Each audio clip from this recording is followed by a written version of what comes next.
Listen to the voices of the advocates. Hello, listeners. Welcome to Advocates, the podcast, where today Gopal and Michelle talks to Toby Landau KC, who is a barrister, advocate, and arbitrator, and a member of, let me get this right, bars of England and Wales, Singapore, New York, the British Virgin Islands, and Northern Ireland. He practices in London as a sole practitioner and in Singapore from Duxton Hill Chambers, Singapore group law practice. Toby Landau KC is widely acclaimed for his expertise in acting as counsel and arbitrator in national and international courts and tribunals. He is frequently called on for high value and complex cases involving commercial entities and sovereign states. He has argued hundreds of major international commercial, investor state, and interstate arbitrations, as well as groundbreaking cases in the highest courts of England, Singapore, Hong Kong, Pakistan, and the Caribbean.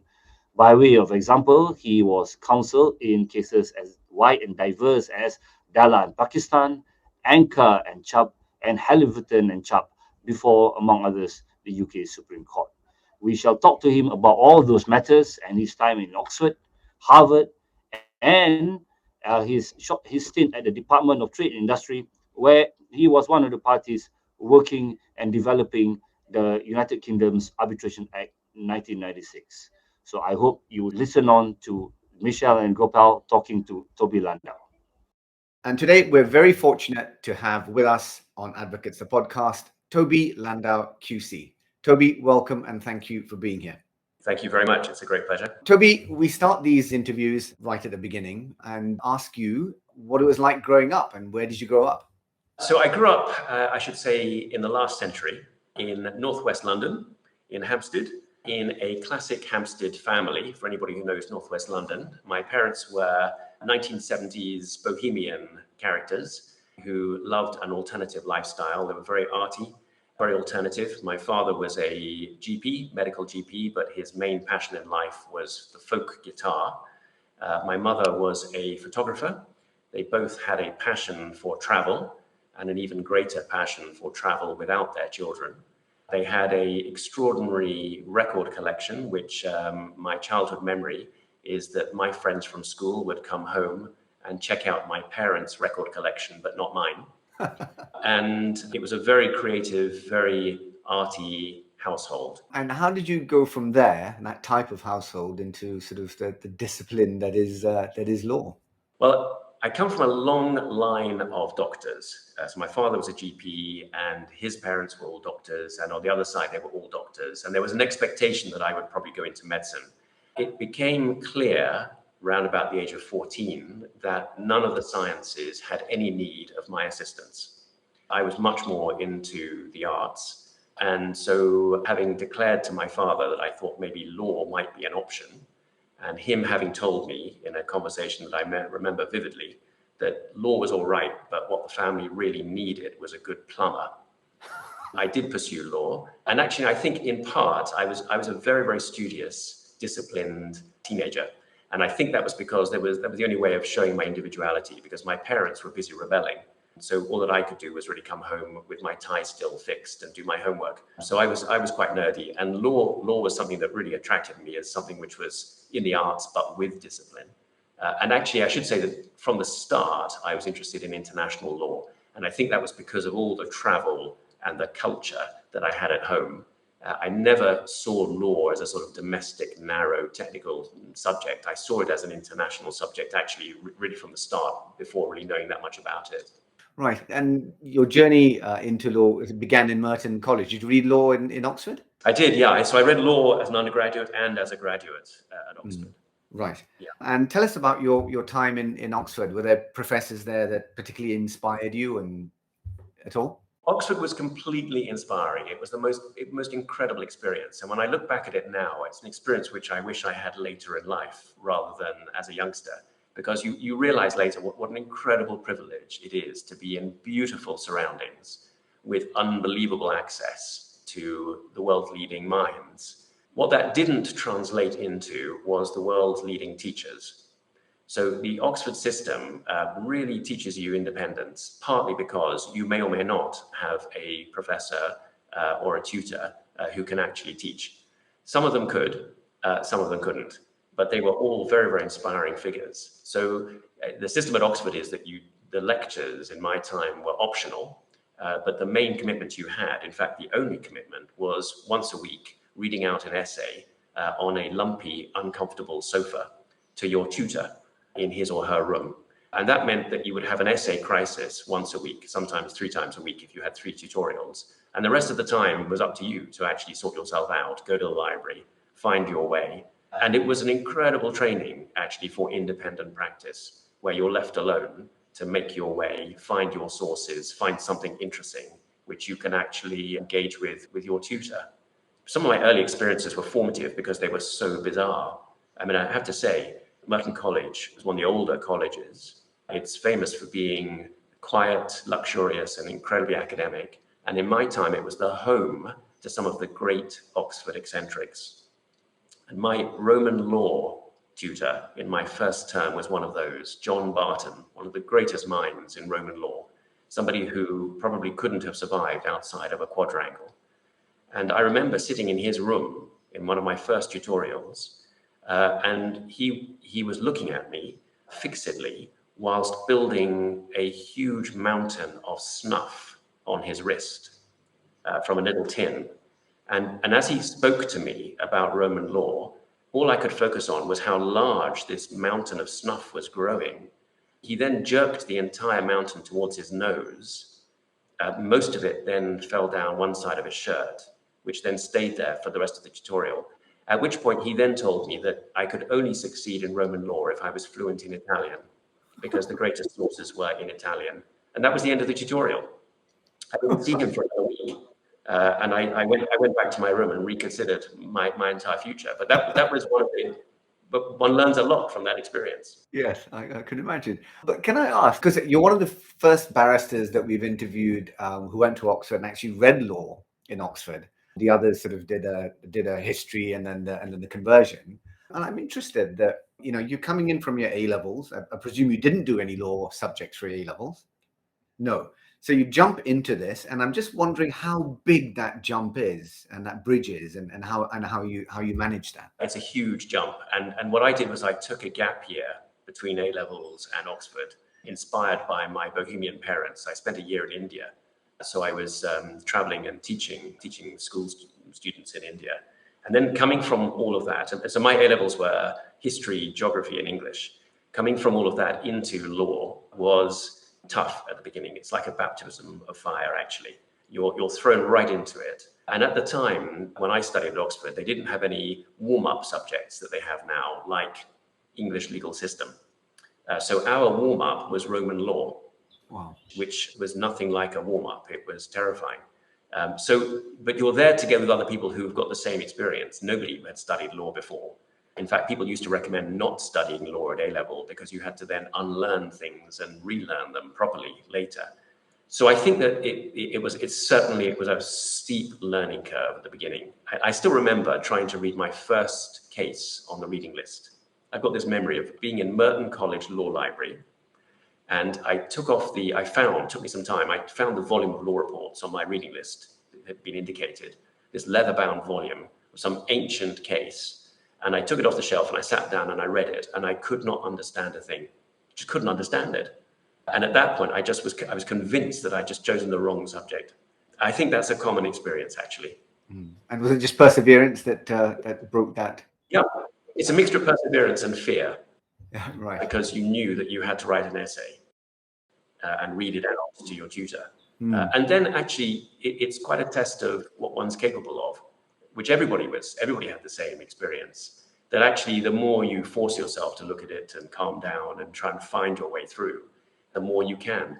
I think nowadays, the experience is a little different because there's much more pastoral care and there's much more sensitivity about people coming to a subject as a new subject. Now in my capacity as a teacher, when I lecture, it's much kinder, I think, than perhaps the sort of slightly brutal time that I had at the beginning. Let me ask you just to wrap up the sort of the university years, so to speak. You did BCL as well after your degree, and BCLs normally are for people who intend a career in academia.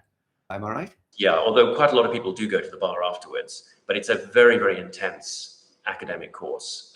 It has a sort of a legendary status as a master's. And then Harvard, if that wasn't enough, tell us a little bit about your time there. Harvard was an extraordinary experience, and I think all the more so coming from Oxford, because the approach is so fundamentally different.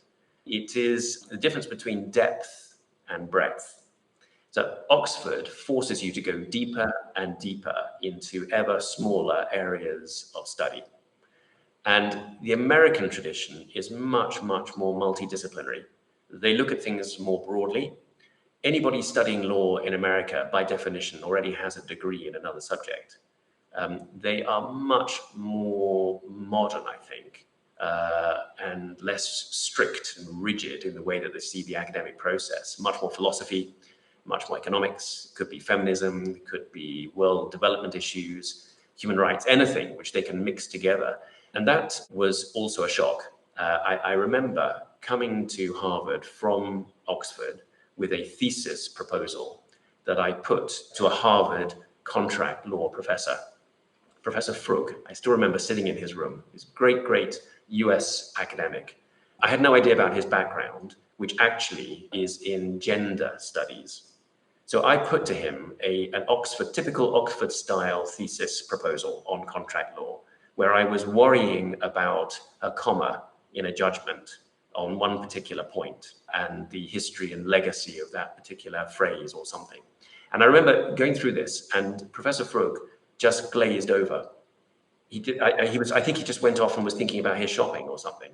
It was just no engagement whatsoever. And at the end I finished, and there was this pause. And he looked at me and he said, "I think you've missed something." And I said, "Yes." He said, "What about the relationship between men and women?"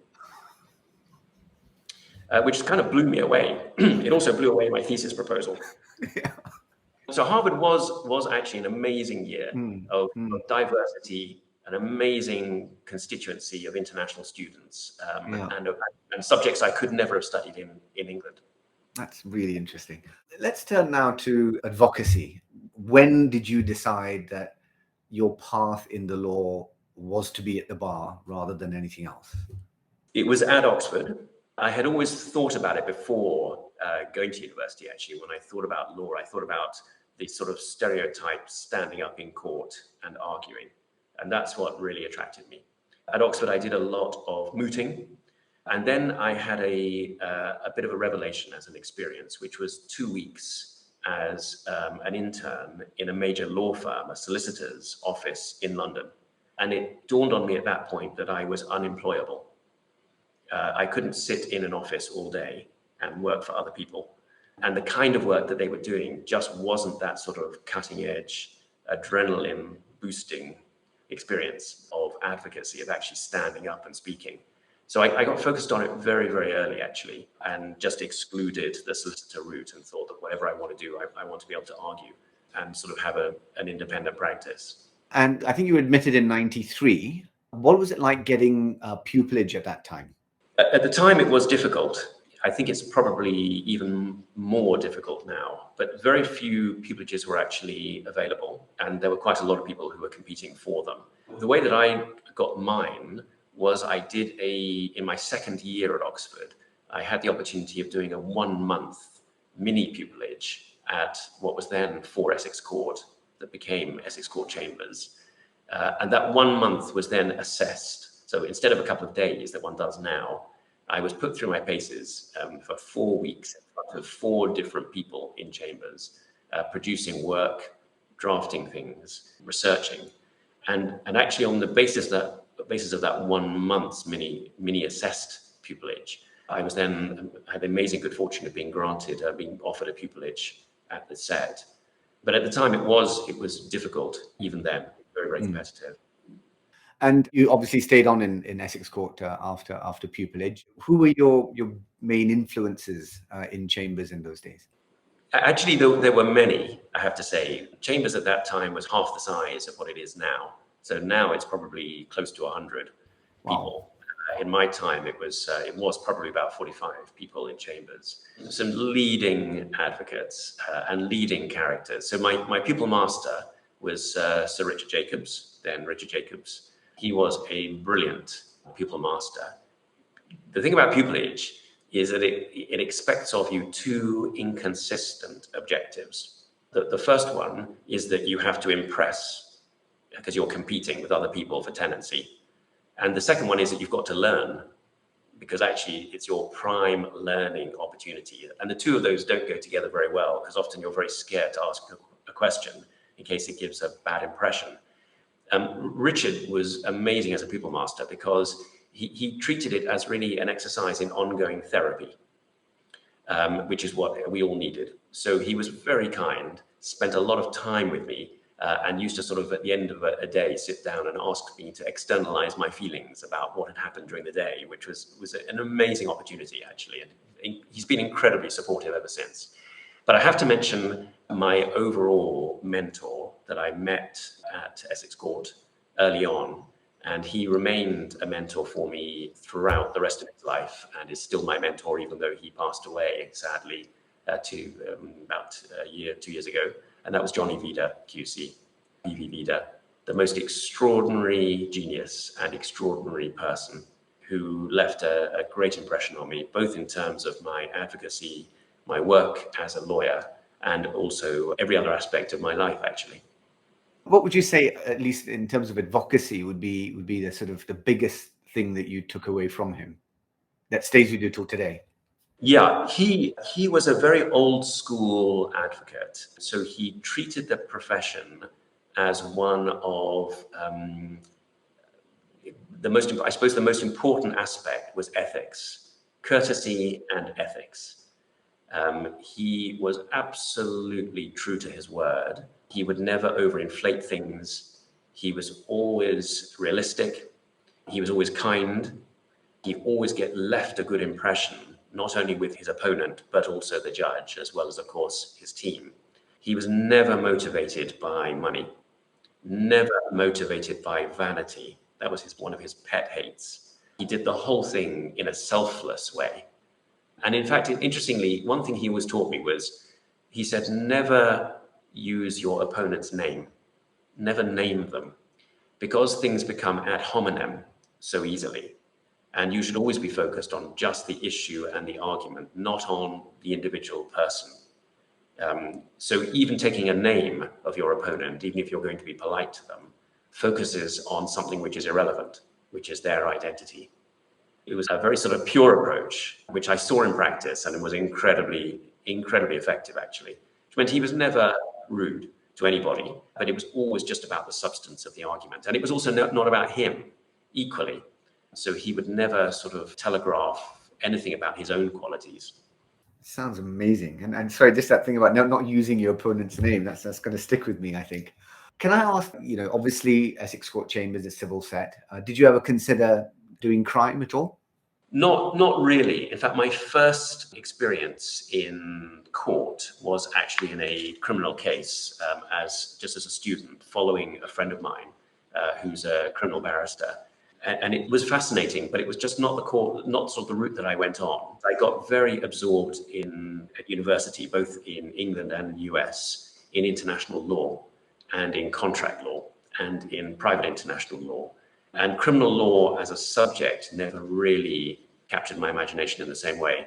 And because I got my pupillage very, very early, which was in my second year at university, and then I just stayed at that set of chambers, I never actually went further and explored the criminal bar. Right. So now let's look at Toby Landau, the early years. You have been admitted, you're on your feet. Did you do more sort of interlocutory work, or did you do trials? A lot of interlocutory work. But at the time, Essex Court Chambers had a policy of pushing new tenants into trials or arbitrations as early as possible to get us on our feet and cut our teeth. And in my time, that was done mainly in LMAA arbitration in London. That's London Maritime Arbitrators Association. So shipping cases, maritime cases, a lot of them very, very small, over obscure things like demurrage and shipping issues. But actually, they were great training because you would find yourself in a maritime arbitration cross-examining some very seasoned ship owner, often from Greece, who had been through this process so many times before and knew it so better than any lawyer, and was virtually impossible to cross-examine. It's the kind of cross-examination where, as counsel, you end up answering the questions and you know something's gone wrong at that point. So that was my early experience was mainly in those kinds of cases, and it was a great training ground. Let me ask you about your route into arbitration. I mean, you obviously still appear in court, but you do a vast amount of work in that arena. And how did you find yourself doing more work in that direction rather than sort of the national courts in the UK? This really was being in the right place at the right time. When I came to Chambers as a pupil, I had gone through my academic years and I had focused on arbitration, actually, particularly in the US. I worked under the guidance of Arthur von Mehren at Harvard, who has now passed away. He was a great arbitration specialist. And so I had this sort of keen interest in the field. And from Harvard, I spent a short period in Thailand as a government legal advisor on arbitration as a Harvard fellow. So by the time I rocked up in London, I sort of had this arbitration interest. And just at that moment, the UK government was going through a turbulent time trying to draft a new arbitration act, which became the 1996 Act. They were looking around for somebody who was young, available, and cheap to be seconded into the Department of Trade and Industry to work on this project. And I got that position. And that was sort of an amazing opportunity. It did mean spending 3 months in a windowless basement in the Department of Trade and Industry, next to a sign on the wall, which said, "Danger, asbestos." And I was left to my own devices for 3 months to work on this project. And then thereafter, Lord Saville headed up the committee, the Department Advisory Committee that was charged with drafting this bill. And he allowed me to work with him. And that went through a whole long process to get to the Arbitration Act. So what that meant was that when I then came back into practice after that period, the clerks in Chambers could sell me easily as an arbitration expert. Right. And that's how it happens at the bar. When you start, it's really it can be a matter of chance as to where you build up your expertise. Whatever you do as your first case, the clerks will then sell you as an expert in that case. And actually, this can sometimes take odd routes. One of my first cases was actually in waste disposal, i.e. rubbish. Clerks then sold me as a rubbish expert. I then had a stream of rubbish cases. And so luckily, mercifully, I had the arbitration hook to get me out of that. And that then early on in life, got me into an arbitration specialist. Right. Yes. And I read somewhere that the civil servants who you worked with on the Act invited you back, but not for 40 years. Yes, that was the parting shot. It was a charming farewell we had from them. Thank you very much for all the work you've done, but don't come back for 40 years. Okay. Now you took silk, Toby, after 15 years, which is fast by any reckoning. How did that route sort of open up as quickly as it did for you? I think it probably was the luck that I had with the arbitration specialty and also the Arbitration Act, because what happened quite early on was I was being pushed into big cases by myself, arbitration cases, and then arbitration applications before the English courts. So I think I sort of built a niche early on, which allowed me to take on bigger, more significant work early on. And I think that probably is the key to it, actually. And it's my recommendation to anybody starting out as an advocate is to try and carve a niche so that you single yourself out into an area where you can actually really become steeped in it and become a real specialist. And after taking silk, I'm interested just in terms of your sort of method of working. Obviously, as a junior, you tend to be on your own. But as a silk, did that change in arbitration? It didn't change for some time. So my practice didn't really change very much after taking silk, because I was already doing quite significant work as a senior junior. And it's only really after some years in silk that it started to transform a little bit with much more use of juniors. And now I use juniors in really most cases, partly because of just the burden of the number of cases that are on the go at the same time. And the work does change a little bit, because you start as you get more senior in Silk, you start to get a little bit more distant from drafting, actually, and a little bit more distant from the first round of legal research, because you'll have expert juniors doing that, and because you're very stretched often in the work you have on the go at the same time. And so that brings me to the next question. How do you pick your juniors for a particular brief? So I have a sort of collection of favorite juniors. I rely on my juniors a lot, and I have to be able to trust them, know them well. I have a sort of collection of juniors, both in London and in Singapore. And it's very much horses for courses. So there are particular cases where I'll have in mind a particular junior because of his or her characteristics, experience, expertise. So I'm very, very choosy. And also partly because my area is quite specialized. So it doesn't help me very much if I have a brilliant junior who doesn't know very much about the field. Now, arbitrations against national courts, in terms of just appearing, the experience, which one do you prefer and why? So they're very different. And I have to say, I do enjoy both. There's not one that I would prefer. What I would say is that I think it's very important to do both. The reason for that is that arbitration, especially international arbitration, has become increasingly flabby. It is quite relaxed. It is not so disciplined. Tribunals suffer generally from a condition called due process paranoia, meaning that they are timid. They're nervous about stepping in and telling counsel to stop, or telling counsel that what they're saying or the questions they're asking are irrelevant or unhelpful, or forcing somebody to do something. But that's a great contrast to a good national court. And I have to say, after any period of appearing in arbitration, it is refreshing to go back before a commercial court judge and be torn apart, because it just keeps you on your toes. The judge will fire questions at you and want to know why what you're saying is of any significance, or push you to say something on another topic in a different order. So and there's a discipline and there's a rigor in court that's missing in arbitration.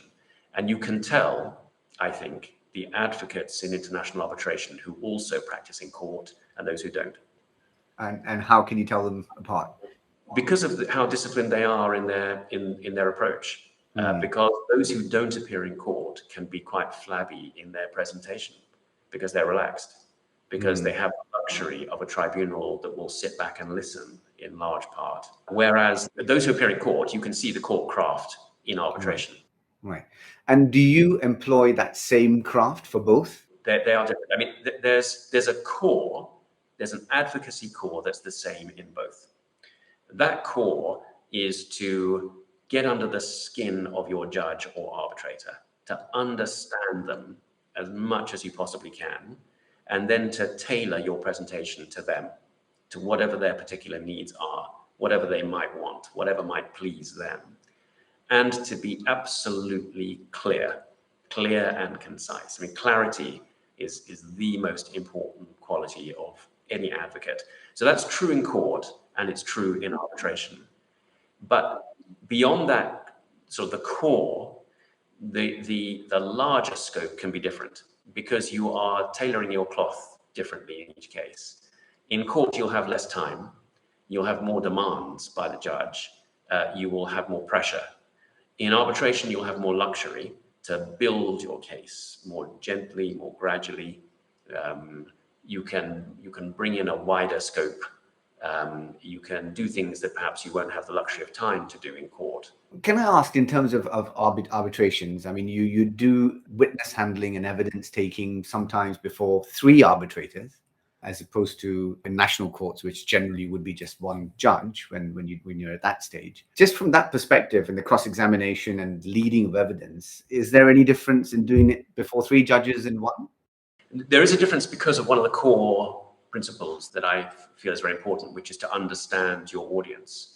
When you've got one judge, you can understand that one person increasingly over a period of time. When you've got 3, then you have to understand three people who may be very different.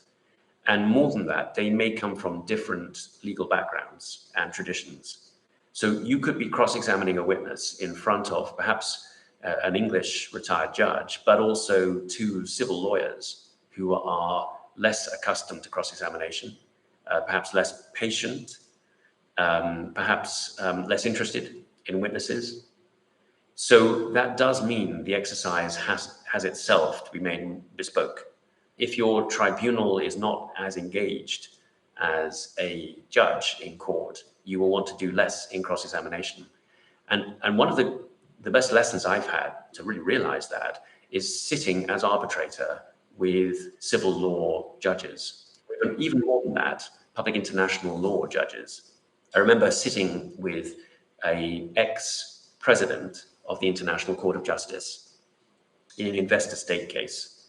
We were in quite a major case, and we were watching proceedings where counsel was from the London bar.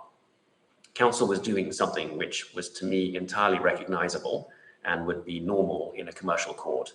And that was in terms of asking questions to the witness and in terms of taking the tribunal to numerous references in the bundle. The president of the tribunal, the ex-ICJ president, sat there politely and nodded. And then we had a break and we went back into the deliberation room. And the president said to me, he displayed extreme disquiet. And he said, "What on earth was that? Why was counsel doing that? How can he possibly think that's going to help us?" He was actually offended because he thought that counsel had assumed that we had not read the papers. And that's why counsel was going to all these references. And of course, as a president and as a tribunal member, we all will have read the papers. So that was a cultural difference, which actually meant that counsel had understood that beforehand. He may well have done something differently. Different. Yeah, gosh, there's a very different dynamic, isn't it? Now, you're obviously today a very international lawyer. When did that start and why? So I came to the field with an interest in international law right from the start, partly because I had a passion for travel, a passion for foreign cultures, and also I had no interest at all in doing something very formalistic and domestic and rigid. And international law seemed to sort of be this very interesting combination of international contract, private international law, and politics, and international relations, and international culture. So right from the beginning, I was interested in that. I had that as an academic interest at university. And then coming to a commercial set of chambers, a lot of the work was international in any event. And it also meant specializing in arbitration early on was also almost by definition international. I never did really any domestic arbitration. It was all international arbitration cases. Now, I'd like to ask you about your experience in Singapore. So as I understand it today, you've got a base in London. Interestingly, we're doing this interview with you in Lahore, and you practice in, I think, Ducks and Chambers in Singapore as well. Yes. You're also called to the Singapore bar. So you've practiced in national courts, as I understand it. It would be in the BVI, British Virgin Islands, in London, and in Singapore. Michelle and I are based in Malaysia, so we'd like to ask you, tell us a little bit about your experience in the national courts in Singapore and how that compares with other jurisdictions in which you've appeared. It's interesting. I think it's very different, actually. It's very, very different to English courts, and it's different to Hong Kong courts, where I've also appeared, different to Caribbean courts. It's different in many ways. The most significant, I think, is that especially at the appellate level in Singapore, there's much more emphasis on written submissions than oral argument. That's not such a difference at first instance in Singapore. When you get to the Singapore Court of Appeal, you are before a forum that really, I think, starts from the presumption that they already have read into the case and they know what the issues are. And my personal view is they tend to think they will get limited assistance from counsel. So the hearings are short before the Court of Appeal. The average case, you're given beforehand time limits for your presentation. And it's a bit like the US Supreme Court. You're given often just half an hour. That will often expand. But a Court of Appeal case in Singapore is likely to be half a day. Sometimes it will be a day. Now, the same case in England could be 2 days or 3 days, even before the Court of Appeal and also before the Supreme Court in London. And that means that although there's also a lot of writing that happens beforehand in terms of briefs before the appellate courts in England, the experience as an advocate is very different. When you stand up before a Singapore court, especially the Court of Appeal, you have free rein to say whatever you like for about 1 minute. And then you will get questions. And the questions will force you into the territory of interest to the court, which means that as an advocate, you don't really get the chance in Singapore, in my experience, to do what you can do in other courts, which is to lay the ground and build up your case, which often is very important as a matter of advocacy. It's much sharper. It's much more sort of gunfire, responses. I feel the experience in Singapore is like firefighting as an advocate, because the court will come in with strong views already. So you're not really presenting your case. What you're doing is you're rebutting what they think so far. Not to say that they prejudge, but it's just the way that they test the case. It's a sort of, I think that's the use for them is to test what the provisional views they've come to. Yeah, and I think in this US Supreme Court, they sort of test the other judges. They do that thinking as well, don't they? Yeah. UK does that as well. UK Supreme Court. Sure. So and often what you're doing when you stand up before the UK Supreme Court, you're being a bit like a traffic warden. Right. Dealing with questions that are going through you, aimed probably not at you, but another judge. I can imagine that. Now, while we're on written submissions, now we've got Toby Landau picks up his fountain pen. He's about to cast the first words in his written submission. What's your intent? You're right, it's a fountain pen. The intent, if I had to encapsulate it, is to find a short number of fundamental points in the case which will burn on the judge's or arbitrator's memory. That's my intent. So however complex the case, however large the record, in the end, your audience, being the judge or the tribunal, with a few exceptions, will be human. And being human means they have limited capability and attention span, and they'll have many other things going on in their lives. So in order to present a case, you are looking for the core elements that they will remember, and that when they come back to the case, when they're deliberating, will be their signposts that will link up the case in a way that leads inevitably to the answer that you're seeking. So that's really an exercise of distilling and simplifying. That's great. I think that's a great lesson.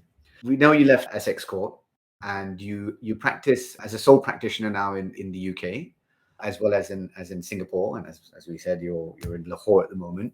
How do you manage your diary? This my junior asked me to ask you, by the way. How on earth do you manage your diary across these jurisdictions? Badly. I have to say I have a secret weapon. Mm-hmm. My secret weapon is my senior clerk, David Grief, right, who has been my clerk throughout my life at the bar. And he is no longer at Essex Court Chambers either. He is now independent and actually has shifted to Singapore and remains my senior clerk. And he manages my practice both in London and in Singapore and everywhere else. And his chief job is to apologize to people, which he does across jurisdictions with great skill because he's now had great experience doing it on my behalf. Okay, interesting. Moving on now to just speaking a little bit about your advocacy. And the first question I have is, what do you prefer, trial work or appellate advocacy? Appellate, by far. And why? So I've enjoyed trial work, but I think there comes a point in life where trial work becomes exhausting. You have to be completely submerged. It takes out a whole section of your life. Having done that for many years, both in court and in arbitration, I've reached a point where I actually prefer the shorter appellate cases where you are tackling an interesting point of law, and then you move on to another case after that. It is also a factor of diary problems because trial work clogs up your diary, and because I have so many commitments in different places as arbitrator and as counsel, it's quite difficult to manage that and to have a diary sort of with huge areas of it blocked out for trials. So I now focus on appellate work. And appellate work is incredibly stimulating. There's nothing that beats, in a way, standing up in front of the highest court in a jurisdiction, wherever it is, and possibly making an impact on the development of law, and doing so in a discourse with great legal minds. It's challenging, but it's very, very fulfilling. Let me ask, and I think this is a problem that I think advocates have to grapple with now that the written submission has played such a big part in advocacy. You've done your written submission for the Supreme Court in the UK. How do you select what you're going to actually say in oral argument? That is it's a very, if I may say, it's a very interesting question. It's a very, very important point. When your court has already read everything, what do you add? And I think you have to put yourself in the position of each of the judges and ask yourself, from that standpoint, what else is needed at that point? What the judges would want from an oral argument is to take the debate one step further. What they don't want is to hear what they have already read, which doesn't add anything.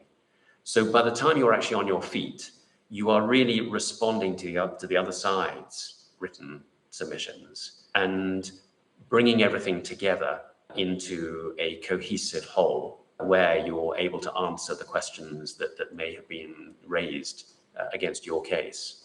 Yeah, I mean, I at least find that a very difficult process, and the one that takes the most thinking, I think, in modern advocacy. I'd add one rider to that, and that is that less so in court, more so in arbitration. There's often a suspicion on the part of counsel that the court or the tribunal in particular may not have read everything, actually, or may have read it but not necessarily understood it or entirely digested it. I sometimes say, as counsel, one of the scariest things is unsupervised reading by the tribunal, because you want to make sure they've read it in the way that you want them to read it. So there are times where even if the court or the tribunal has said, we've read your submissions, thank you very much, you accept that as a standard lie, and you then actually do incorporate what you've written in a different way, in the way that you're presenting it orally. Right. Okay. You prefer appellate advocacy now. Just very quickly tell us. So in back in the day, how did Toby Landau prepare for cross-examination? What was your process? The process is a long process. The only way to effectively cross-examine, in my experience, is to master the record. So it's an exercise in going page by page, being able to read everything and digest everything. And my technique has always been to take notes on the record, and to do so, in most cases, actually as a chronology. So the most important thing is to have all the documents in chronological order. In fact, I still insist on that a lot when I'm sitting as arbitrator, that everything is put together in one chronological run. And then you are actually working through, and I'd be taking notes to build up what would be a sort of master document for me to understand what happened. And to have my own views on each document. That can be a very, very laborious exercise. Once you've done that, you're then, in a way, as knowledgeable, possibly almost as knowledgeable as the person you're cross-examining. And it's only then that you can have the confidence to really ask questions, because you know that you've got follow-up. Which is the critical thing in cross-examination. Whatever comes back as the answer, you can then respond to that. The other thing, I think, which is important for cross-examination is to be realistic. You can get carried away in questions that you ask, thinking, I'm going to put this and the witness is going to crumble at this point, because you get so enthusiastic about your case and about what's right and what you've read in the record. What's so important is to run through it in your head beforehand many times, to really think what are the possible responses to each question. Of course, it's trite that you don't ask a question unless you know the answer, but you've got to be sure that your question isn't going to do something unintended or open up something unintended. And so if you're running through in your head each question, for me, that's often an exercise in trimming the questions, to making them even more specific, even more closed, to close down the options for the responses, and to have a full backup for whatever the response is. Does that mean you handwrite your questions out and then redraft them? And notwithstanding a previous reference I made to a fountain pen, I do actually have done it on screen for some time, and so a lot of it is on screen, but it's in note form that nobody else can understand. Right. A lot of it is written down in terms of just bullets and then backup points. Right. Okay. Interesting. Sorry, Michelle, did you have something? Well, I mean, just going back a little, we were on written submissions, and it crossed my mind that, in international arbitration especially, there's a lot of memorial style pleadings, which in Malaysia, we don't use much in national court. So what's your take on that? Do you have any preference? Is one better than the other? It's a really topical question, if I may say, because people, I think, are becoming increasingly concerned about what memorials are now, what they've become in arbitration. Pleadings are exercises in discipline, where you have to identify the issues and you have to specifically respond to each of the issues raised by the other side. Memorials are a big, uncontrolled splurge of law, fact, and emotion. And they run to hundreds of pages sometimes. And what they do is actually the opposite of pleadings. Rather than distilling the issues, they simply keep all options open. Everything is covered. And then you have footnotes with massive string citations of all authorities. And actually, it's a huge headache for tribunals. When that lands on your desk as an arbitrator with a thud, and it's followed by your assistant, if you have one, carrying in boxes and boxes of attachments, which then sit in the corner of your room for some time, menacingly. And then that happens 3 more times because there's a response and then there's another round. There's a huge amount to wade through as an arbitrator. So you're not getting the assistance that you would get from pleadings because it's uncontrolled. So on the other hand, there are procedural advantages in all evidence going in and law going in at one time, which can, if it's done properly, actually abridge a procedural timetable. So I think that memorials have got to be reined in, and counsel who are drafting them have got to put themselves in the position of the audience for whom they're drafting, and whether it's humanly possible to digest 300 pages, or whether actually you would be better off providing 10 pages. Moving on from there, your list of high-profile cases is a mile long, but 2 strike close to home for Michelle and I.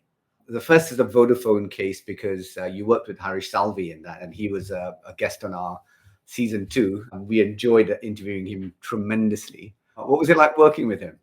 It was an experience, can I say that? Harish is a master in his field. Early on, working with him, I said to myself that came to a decision actually, which is that in my next life, I'm coming back as an Indian senior advocate. Because there's a small charmed group of Indian senior counsel who are very skilled, like Harish is very skilled, but they also they command incredible respect from everybody around them. And wherever they go, they're surrounded by groupies who applaud their points and encourage them, and then line up and wave as they get into their stretch limousines and leave a meeting. And that was often where I was then, especially in London, standing on the roadside in the rain trying to get a taxi. Without an umbrella. Exactly. And so Harish has this ability to sweep into a meeting. He won't mind me saying this, but often late. And then he would sit down and everybody would stop and just listen and take notes as to whatever he said. And I thought that was brilliant. So that was impressive. But working with him was really excellent. I mean, he's not only charming, he is rightly one of the leading advocates. I mean, he's known to be leading advocates. He's got amazing presence, amazing sense of sort of court craft, knows his area backwards. And what was interesting in Vodafone was that we had a split between us as to areas to focus on. And it was, two prima donnas together, which is always an interesting cocktail. Very different styles. He dealt with Indian law. He dealt with a lot of the tax issues and the political issues. And I dealt with the international investment law, treaty interpretation, treaty jurisprudence. Yeah. It was a very, very highly educational experience. Yeah, sounds intriguing.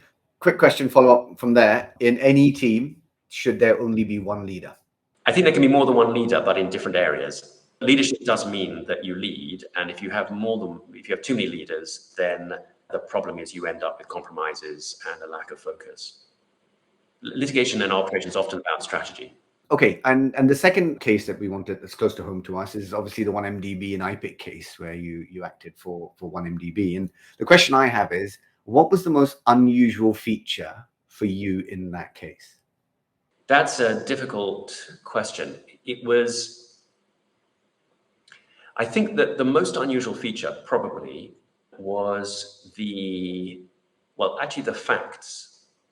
Probably the facts and the political sensitivity and the national interest. Because the case came at a time, and you'll know this all more than I, but it came at a time of a national moment of hope, in a sense, or optimism, because it was after the extraordinary election result. So coming into the case at that moment, there was a sort of feeling of national interest behind it and national importance. And that featured a lot in the argument before the court in London, both the Court of Appeal, which is where the stage that I came into first of all, and then subsequent hearings that have happened in the commercial court, which is just how singularly significant this case is in the history of Malaysia. Okay. We turn now to the last part of our interview, which is what we call the rapid fire round. Let me begin by asking, how does Toby Landau manage losing a case? I managed losing a case by not overly celebrating my victories. Good one. If there was one case you could go back and re-argue, which one would it be and why? It would be Hubco in about the year 2000 before the Supreme Court of Pakistan, because that was one of the most unsatisfactory hearings I've had in my entire career. A case, very, very shortly, a case involving allegations of bribery and corruption against Benazir Bhutto. The question was, can you arbitrate allegations of that sort against an ex-prime minister? Musharraf had just taken over and become the leader in Pakistan, and the appeal was interrupted by a long line of fully uniformed generals sitting on the government side of the Supreme Court room, who, in between my arguments, stood up and interrupted with no rights of audience to remind the court how important this case was for Pakistan. It was a case that, if I had my time again, I would like to have another go at. Right. What do you enjoy most in practice? The intellectual exercise or the interpersonal skills that are so obviously required? I have to cheat and say both. Both are as important. Okay. Fourth question, the opponent that you respect the most? The one that stood out for me now, many stand out, I have to say. One that stood out is when I was very, very junior, and because of the surprise unavailability of my leader, I found myself arguing against Jonathan Sumption. Right, okay. That stands out as an opponent that I have to say had to be taken seriously. Yes. He was on our season 2 as well, and he was not easy to interview. The judge, and it should, I think, be someone who's retired, the judge who challenged you the most. I think I would say, and I say this with respect to him, Sir Bernard Ricks, who is now a good friend. Bernard Ricks was one of the toughest judges, in a good sense, to appear before, both at first instance and Court of Appeal, who used to ask the toughest questions and would make any hearing resemble an Oxford tutorial. Right. The single most important quality in an advocate? Clarity. The last question I have is, tell us about a day in the life of Toby Landau. So pre-pandemic, a day in my life would be traveling to the airport with lots of baggage full of folders and lots of deadlines to be met in flight. Post-pandemic, a day in the life is to get up early because of time zone issues and switch on the computer and probably have an early morning hearing, which because of the time difference, so very often I'm appearing in the Far East online at the moment at some unearthly hour, pretending to have been awake for many hours previously. That then transcends into a period of email catch-up and drafting at my desk before the next hearing, which will at the moment still most likely be online somewhere else in the world, where I will wear something different and address some different issue to a different tribunal in a different time zone. That's amazing. And what do you do in your downtime? Sleep and reacquaint myself with my family And I, believe it or not, I play the cello, Right. and I take photographs, and I try to exercise. Brilliant. Toby Landau QC, thank you so much for being with us here on Advocates, the podcast. Thank you very much. It's been a great pleasure. Thank you for listening to Advocates, the podcast. I hope you've enjoyed the program. Please follow us on all our social media channels. Leave a review or share this episode. And don't forget to tag us. We love to hear from you. Thanks. Listen to the voices of the advocate.